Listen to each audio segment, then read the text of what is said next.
Hello. It's been more than a couple of years now since we saw a PBS special. I'm sorry, my voice is really bad today. I hope you can make do with it. We saw a PBS special on TV that had to do with the power grids in the United States. And I'm sure that many of you remember several years back we had a power outage that was it was in New York City, and I had a relative in New York City. It was in Detroit, and I had a relative in Detroit, and it was in Toronto, and I had a relative in Toronto, and I had power, and none of them did. It's very strange, but it even shut down the UPS delivery in the Detroit area.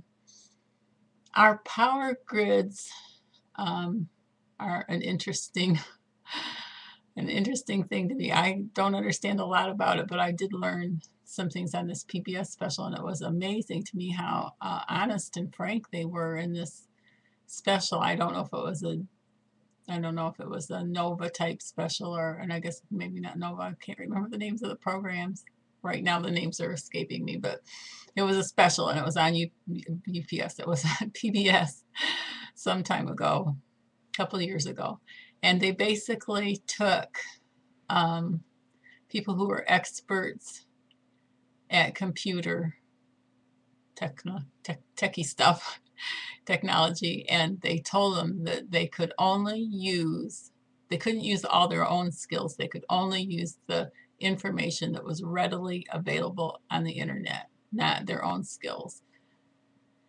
And so they did, and they asked them to try to infiltrate the electric grid, and they had no problem doing that. They had no problem doing it at all. And I've since seen another report that was very similar. Um, I guess there was some concern about the aging electrical system, to electrical grids, whatever, to start with, and the stresses that are sometimes put on them. Uh, so, what is my point? I just can't imagine going without electricity. I really can't. I consider myself to be very reasonably well versed in what to do, but doing it would be another thing altogether. No computer, no air conditioning. The list goes on and on and on. The things that you couldn't do without electricity. Years ago, when I was first married, we had a very severe storm went through our area, and a lot of trees were down. And my husband and I were without electricity for a week, but we had a gas stove. My mom lived a few miles away, and I took my $100 worth of groceries over and shoved it in her freezer and her refrigerator, so we had refrigeration. That way I could go back and forth. I had a gas stove to cook on, and somehow our hot water heater for the apartment building was still working.